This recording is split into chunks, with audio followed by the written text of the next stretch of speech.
Good afternoon, everybody. It's not too early to begin the postmortem of the 2013 legislative session. The regrettable news is if the vast middle class of Indiana fell asleep and awoke today, they would find out that they hadn't missed anything. Absolutely nothing has been done to help them. Indiana remains in suspended stagnation for the vast majority of Hoosiers, and they're being told that the status quo is just fine.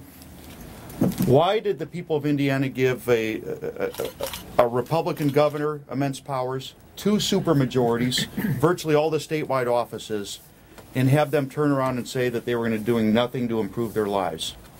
Let's look at some of the missed opportunities, and they're significant ones. Most important thing the middle class needs is jobs, and they need middle class jobs.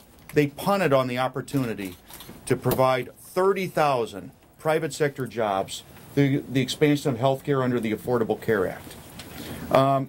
Basically, the only jobs bills that have passed this session, if you can call them that, are the idea that you can sell rabbits roadside without inspection, or you can open up a business as an artesian distiller or moonshiner. That's not what the people of Indiana were looking for. They were looking for real, tangible economic development based on empowerment of the middle class and improvement of consumer confidence. Another missed opportunity. The governor decided that it was important for the people of Indiana to have tax relief. That wasn't our preferred way to help the middle class. We said, look, if you're going to do it, then get money back in consumers' pockets. What we have through this fight between the Republican supermajorities and the governor is a lose-lose on the topic of taxation. Because basically they're told the middle class that they can live without revenues that are necessary to help them. Those revenues will just dissipate. And at the same time, it doesn't put any money in their pockets. It's the worst of both possible outcomes. Lost revenue that could be used to help the middle class and people trying to get into the middle class. And at the same time, maybe 2 years down the road, an extra $1 a week in their pocket. That is pathetic. That's pathetic. These tax cuts they talk about are a sham. The income tax cut only happens 2 years from now, which, by the way, if the governor doesn't do their bidding, they could repeal in the interim because we'll be working on a new budget by then. The corporate taxes that they already talked about passed 2 years ago under a different General Assembly and a different governor. They're including that in there. Of course, you have the help for the banks that they found to be very important. Then you have your inheritance tax, speed up, which does nothing for economic development and job growth. It just merely helps it helps mourners and those who think they might be dead one day. So the inheritance tax cut is not an economic plus. And then finally, we have to say a word or two about schools, this idea that they're increasing school funding. They're not increasing anything. You can make it look like you're having better numbers at the bottom of the sheet, but that's not the story.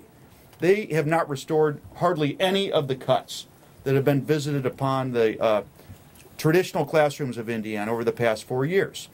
Promised investments were taken away from the schools, and all we said is, look, these promised investments that you took away from the schools because of your accounting errors, not because of the recession, because they're accounting errors, give those schools back some of their money.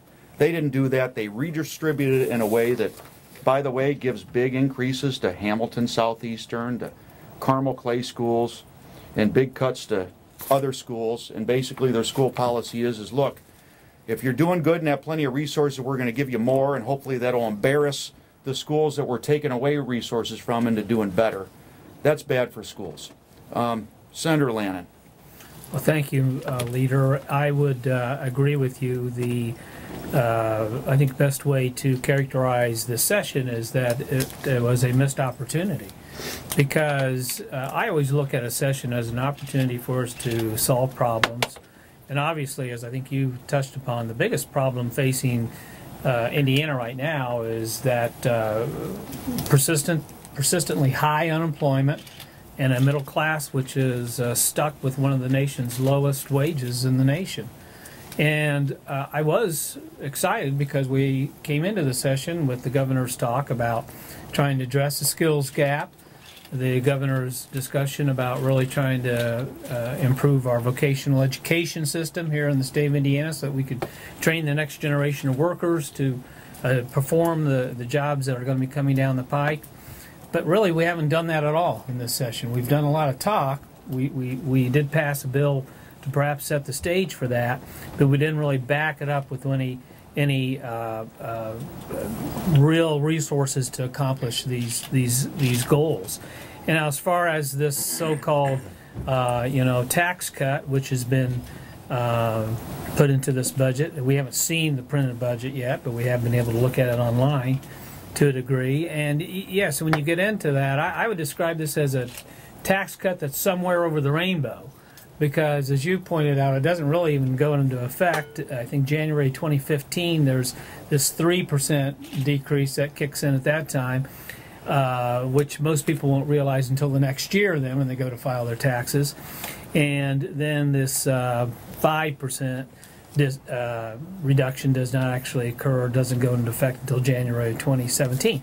In terms of what does that mean for your average taxpayer, well, okay, at the 3% rate, then for the average taxpayer, that's actually, in terms of what is left in their pocket from that tax cut, it's about 80 cents a week.